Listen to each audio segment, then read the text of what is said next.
Karibu tena mpenzi mtazamaji ndani ya kipindi hichi cha Sabalheri. Leo ikiwa ni siku ya Jumatano, na kitu ambacho tunajadili leo, tunajadili kuhusiana na kilimo biashara, agribusiness. Kilimo ambacho ukiangalia tu kwa sababu ya chakula tu, unakiangalia kwa sababu pia unapata faida za kifedha. Na unajua pia kilimo kinaweza kikakupea network nyingine ya maajabu. There are so many people I've spoken to, hata kama si kwa studio. Unasikia mtu alianza tu na sungura mmoja ama wawili at most, and today as we speak hawa watu wanafanya supplies kwa the big hotels that you know, probably maybe in Nairobi or in Kenya. So kama vile ambavyo tunaambiwa, is all about discipline na kujua line yako ni gani, and you follow on the same, na usikubali kuwa distorted kama vile ambavyo tunaelezwa na Bwana Ambwere. Now Bwana Ambwere, umesema kwamba wale ambao labda wamegundua kilimo biashara, lakini wale ambao wanafuata a strict timetable au ndio wanaonekana kana kwamba wananufaika zaidi. So my question is here, is it not advisable then kusema ya kwamba labda mtu anaweza fanya vitu nyingi? What are some of the dangers ya kufanya hii na hii na hii na hii at the same time? You know, one thing that we received or interpreted wrongly ni kitu kinaitwa business plan. To get most of us who have grown up in an African setup kuwa na ile focus ya business plan ni ngumu sana. Kwa sababu hatuelewi hasa hii ni kitu gani. Mimi nataka kufanya hii, karatasi hii inanisaidia nini? Ama mpango unanisaidia nini? Lakini ukweli ni kwamba wale, ukisikia mzungu anafanya kitu, anakuanga na ile a roadmap ambayo ameichora ambayo ataifuata. Amepanga kabla ya kuanza. Anapanga kabla ya kuanza. Okay. Anajua nitakapofika hapa nitachukua break na nifanye hii na hii na hii. Baada ya break nitakuja niendeleze hii na niende hivi na hivi na hivi na hivi na hivi. Na hapo ndio unaona ni kana kwamba wao hukaa kana kwamba hufaulu sana katika maisha na katika vitu ambazo wanafanya. Yes. Kwa sababu yeye anachora roadmap yake, anasema in 2 years time I want to drive a Prado. And this Prado nitairace through money that I will get from here, na nitafanya hivi kwa sababu nimekuwa nikifanya hivi, every day napata hii, every day napata hii, na isongesha hivi na isongesha hivi. So what I'm talking about is tukianza kwenda katika njia ya kilimo biashara, let us get the discipline of a business plan. Wow. And let it not just be pen and paper. Let it be actual, perfect, well thought pathway that we want to follow. Tukifanya hivyo, hatutakosa pesa za kurani hiyo program. Manake hauhitaji kuanza na mamilioni ya pesa. Tena unahitaji, nimewapea mfano hapa wa kuku mmoja. Na huyu kuku hata hukununua. Ulipewa. Na anko. Yeah. Na alipokuja pale hata hukumshughulikia na chakula. Wakati atakuwa anahitaji chakula, atakuwa ameanza kukupea pesa za kumlisha. Wow. Okay. Yeah. Lakini ukianza ufanye hii na ufanye hii na ufanye hii, kuna uwezekano mkubwa sana kwamba utaanguka. Ama hiyo miradi haitatoboa. Kwa sababu utapanda mboga ili hali uko na kuku. Unalenga kwamba kutakuwa na mboga, wewe ni mkulima, kwa hivyo uko na kuku, uko na ng'ombe, uko na mboga, uko na nini. Lakini unasahau kwamba hii mboga ambayo umepanda itakuhitaji muda gani? Kwa mfano, kuna wakati hawa mboga wanahitaji wapaliliwe. Na ujue kama ni mboga, a weed, one single weed in your plot is the enemy of your productivity. True. A single weed. Unaona? Gugu moja tu ni adui. Ukiona mkulima amepanda kwa mfano bananas useme iko na eka moja ya banana. Wale ambao wanakuza na wanatengeneza mali kwa banana, haitakikani utembee katika ile banana upate hapa kuna gugu, hapa kuna gugu. Shamba ni shamba ya banana, si shamba ya banana na gugu. Okay. It should be clean. Mtu akiangalia tu anajua. Kakionekana kalitokea pale kanangolewa, kagugu kanaondolewa. Because that is an enemy, that is a siphoner of your resources. Okay. Unaona? Banana unatakana ujue ulipoweka pale lile shamba la banana, hukuliwachia nature itawale. Ati watapata maji siku ile mvua itanyesha. Your bananas must be well watered. Mulching must be your day-to-day business. Done in a good way. And it is not an option. It is a must. You must always make sure they are getting enough water that day. Okay. They are well mulched that day. All right. Unaona?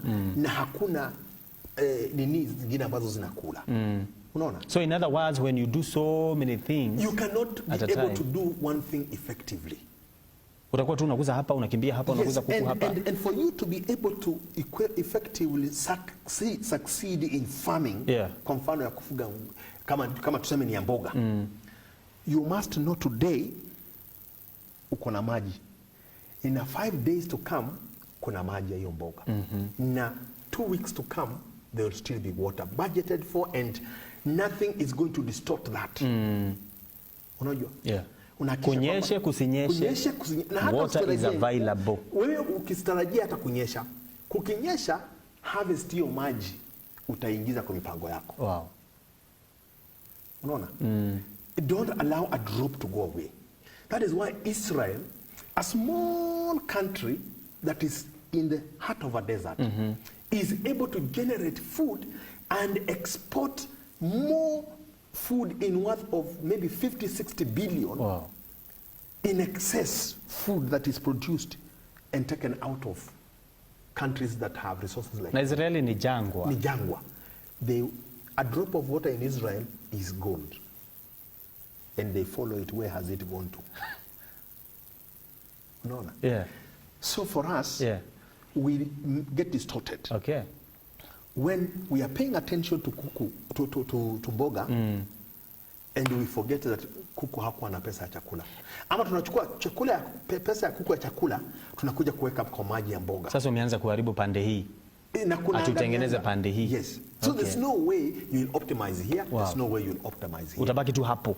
Average thing. By the way, you will only develop one, you will perfect one game. Okay. Complaining, whining and complaining every day. Can you also speak to these other people ambao nafikiria kwamba for you to do agribusiness you must have a degree or something? Is it a requirement per se?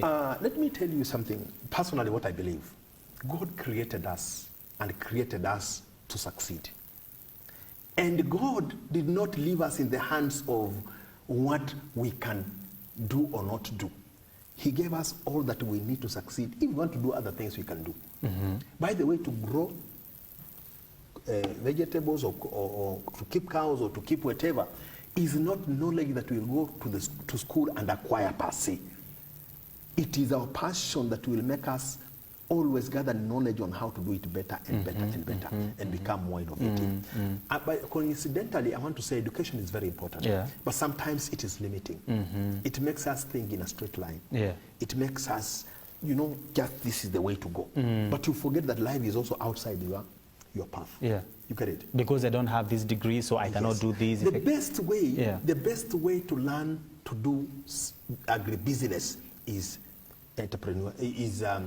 apprenticeship.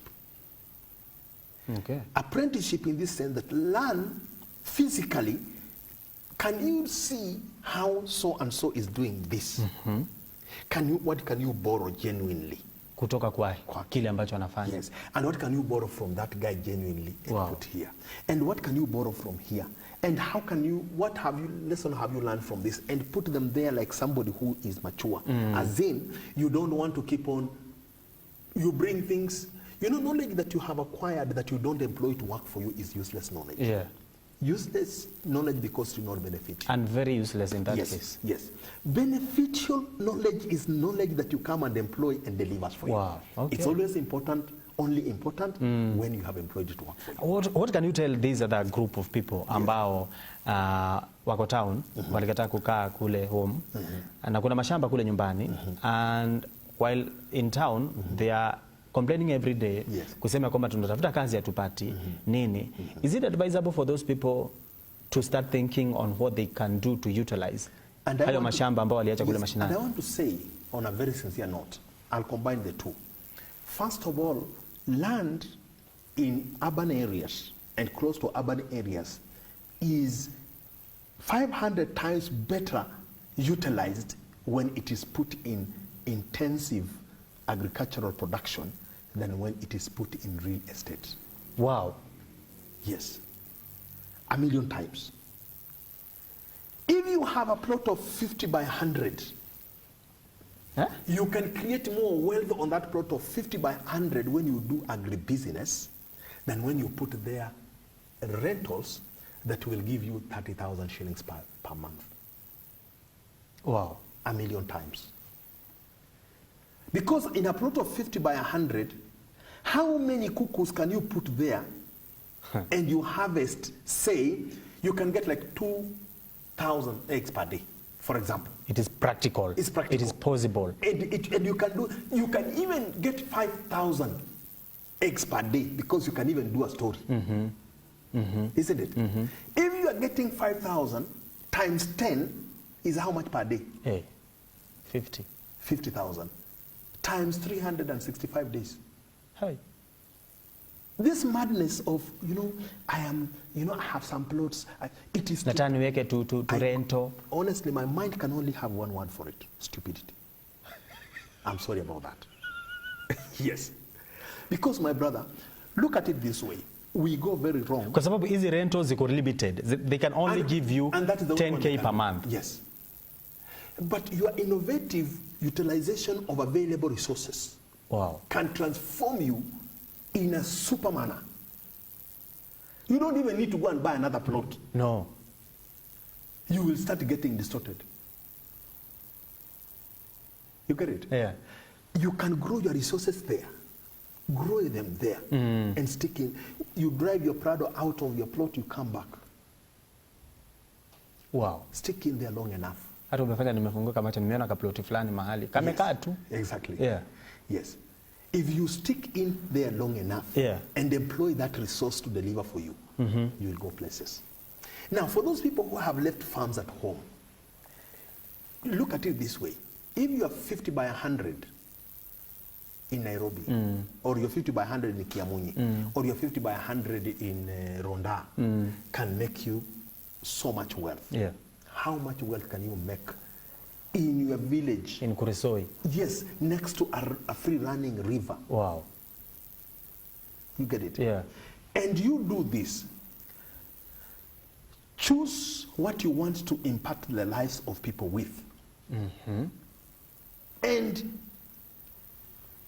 do it there and deliver it where they are needed. And avoid unnecessary middlemanship. Na usiende na wave ati kwa sababu kila mtu anafanya hivi. Yes. To swim sisi wote. Yes. When your capacity is to handle 10, hook in 10. When your capacity is to handle 15, hook in 15. When your capacity is to handle 30, hook in 30. When your capacity is to handle 100, hook in 100. Okay. And keep on growing your capacity. And I told you sometimes when I was on station here that rich people have only discovered a way, a very routine way of growing their wealth. They know, Kanini anajua kwamba every time I go to the manufacturers and pick, I take to them 10 million and pick goods and bring in my shops, my 10 million becomes 15 million. So this guy says, okay, let me make a system where every time I'll be taking away 10, I bring in, I make 15. I get 15. 10, bring in, make 15. So you see this guy, you see him everywhere, but he's doing just a very simple thing. The way he discovered how to photocopy the money that he has. Wow. He wakes up every morning to make sure that system is working and delivering for him. Anytime he tries a new business, it comes with challenges. And sometimes, many times, they burn their fingers. Wow. Until they also refine that system. And then they can make money on this and that. So from the affirmative, unaweza ukasema ya kwamba kilimo biashara ni biashara ya kweli. Kilimo biashara si patapotea. Sio patapotea. Ikifanywa vile ambavyo inastahili. Na haina sababu yote ya kuwa patapotea. Ni vile tu sisi katika kuingia katika kilimo biashara tunasahau, tunashika tu neno kilimo biashara. Hatufanyi biashara katika kilimo hicho. Okay. Tunashika neno kilimo biashara, lakini tunafanya tu kilimo biashara, lakini tunafanya kilimo tu, na hata si kilimo, kwa sababu wewe unakuwaje mkulima mfugaji na hujui mifugo yako itakula nini kesho na wiki ijayo? Unasema wewe unafuga mifugo. Yes, ama wewe unasema unafuga mahindi, na ukiangalia katika mihindi yako kitembea kule ndani unakuta kwekwe zinapigana na mahindi. Nikwambie ukweli, ufugaji kamili, ukiwa mkulima unasema wewe ni mkulima mzalishaji na unasema umepanda mboga, enda uhesabu kwekwe ambazo ziko ndani, ujue hapo ndipo ulipotelea. Angalia ukavu, angalia huu mmea na huu utahitaji maji. Jiuliza, maji yenyewe uliupanda ndio mmea, maji yenyewe yako wapi? Kama huyaoni, rudi kwenye drawing board. Unaona, lazima to identify what is the enemy of my farming. Okay. Unajua in Kenya most people, not unless kama inabadilika. Yes. Manake kama kule ambako mimi nimelelewa, utapata kwamba watu wanafanya kilimo wakitegemea mvua. Na hiyo mvua ikinyesha hawana mipango yoyote ile ya kuvuna hayo maji. Ikiisha tukaukiwe mpaka tusubiri mpaka msimu mwingine mvua. Tutazidi kuomba Mungu. And let me tell you, God is always faithful and gracious. He gives you resources. One thing maybe he has never trumpeted and shouted, be a good steward, be a good steward, be a good steward. We don't notice that bit. He gives you resources that he expects you to use for the next 5 years.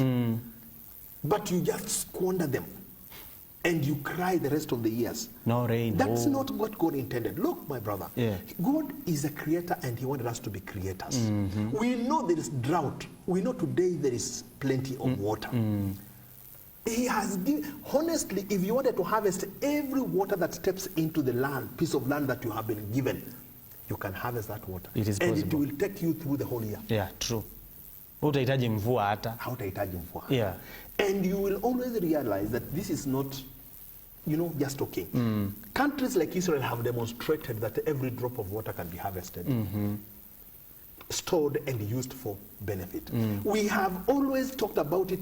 Kenyans go to Israel over and over. Every year, nobody ever comes to implement what they go to learn. They just go, let me tell you, they brother, see, they can't see it. And we say, wow. Israel does. They do. My brother, let me tell you something. Nobody will ever go to God and tell God, God, you know me, you created me poor. Nobody. Nobody will ever say, God, they had the resources I never had. God makes resources available for everybody and is perfectly a gracious God. Your stewardship is what matters. Your stewardship. Wow. Wake up to learn to realize that. Okay. And in this agribusiness, we need stewardship. Great. Yes. Hey, mpenzi mtazamaji, nambari yetu ile ile ya 22545 22545. Swali lako kiliweka hapo, naamini ya kwamba Bwana Ambwere atalishughulika kwa njia safi kabisa. Na pia kwa wale ambao wanapenda nambari ya WhatsApp, nambari ya mtandao wa kijamii huo ni 0721105105, na pia kwa wale ambao wanapenda Facebook Live ni MBCI TV, ama kwenye Karen Lumbazi Facebook page yake, Wilson Gamite Facebook page yangu, na mambo yanakuwa ni shwari sana. Na sijui kama unakuwa social media. Nakuwa pia. Nakuwa social media. Kwa Facebook, kwa WhatsApp. As who? Henry Ambwere. Ukitaka kunitafuta utanipata kwa Henry Ambwere. Henry Ambwere on 0722 656142. Na pia on MolaPlus. Ukienda kwa Facebook utakuta MolaPlus. Unaweza kutumia bado the same number 0722 656142. Na labda neno lako la mwisho kwa mtazamaji in regards to agribusiness, what can you say to wrap it up? Honestly, we must realize that agribusiness is business better than any other. Wow. Usikae tu unangoja kuandikwa ofisini. It is not only good business, it is better than any other.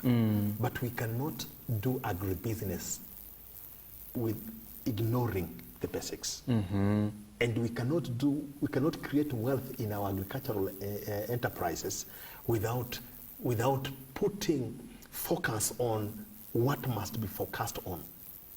So really, we have to make, even whatever business we do, if we don't pay attention to the details, we are not in business. So if you are not paying attention to the details in agribusiness, you are not in agribusiness. Very true. And if you are anybody listening to me today and you want to create wealth using crops or animals or anything, just go back, withdraw, shrink, and then start growing. Wow. Don't start big. Unajua watu wengi pia wako na hiyo shida. Karibu sisi wote. Anataka kuja na punch. Yes, karibu sisi wote. Kwa sababu tunataka achieve everything within a short time. But that's not, even a child who will ever become the president starts as a toddler and walks and has no idea. But one good thing, I think they reach somewhere, they realize that I want to be big. Wow. I want to become. I want to be like, I want to become. I want to be like, and they chase a dream. You know, they have a written dream in their spirits. Yeah. And they pursue it steady by steady, steadily. And finally they become whatever they wanted to be. If they don't become, they get focused, derailed. Yeah. Yes. And these things, that's how God created us. Wow. We need that focus. And we must always remain focused to achieve anything significant. Yes. Thank you so much, Bwana Ambwere. Umetueleza mambo mengi sana kuhusiana na kilimo biashara, lakini kama kuna kitu kimoja ambacho mimi nimesoma kwangu kama mtu binafsi, and I also want to believe ya kwamba the viewer ameweza kuelewa, ni kwamba anza na kupanga. Panga na hakikisha kwamba hautoki nje ya mpango. You know, na si kama vile ambavyo umetupa mfano mzuri sana wa kuku. Hata kuku ni wakupewa, labda hata huku mnunua. Na unaanza na kuku mmoja, lakini vile ambavyo unapanga jinsi ya kuhakikisha kwamba unapata mapato kutoka kwa ule kuku, that is what matters. Exactly. Right? Hey, mtazamaji, agribusiness is something that can be done. It's achievable. Kuna wale ambao kama vile ambavyo tumeambiwa na Bwana Ambwere, amesafiri sana katika taifa hili na amekutana na wale ambao wanapanga mambo, and finally unapata huyo mtu anaishi tu maisha mazuri. You can even employ so many other people. You must. You know, wakati ambapo umefanya mambo kwa njia iliyo safi kabisa. So leo tulikuwa tumepanga ndani ya kipindi hichi na tulikuwa tumekueleza kwamba tunataka kwanza ujue the basics kuhusiana na kilimo biashara, so that tukitoka hapa hata wakati ambapo tutaanza kujadili kuhusiana na jinsi utaweza kupata maziwa mengi kama wewe ni mkulima wa mifugo, jinsi labda utaweza kupata mazao mengi kama wewe unakuza mimea, ushajua kwanza pale kwa drawing board what do you need to do. Kwa sababu pia another problem that is really affecting so many Kenyans, unaingia tu kwa kilimo biashara, you don't know what you really want to do, so you are everywhere. Unafanya hii, unafanya hii, unafanya hii. So unapata ya kwamba hata kama labda utapanda kidogo, lakini unasalia katika kiwango hicho cha wastani.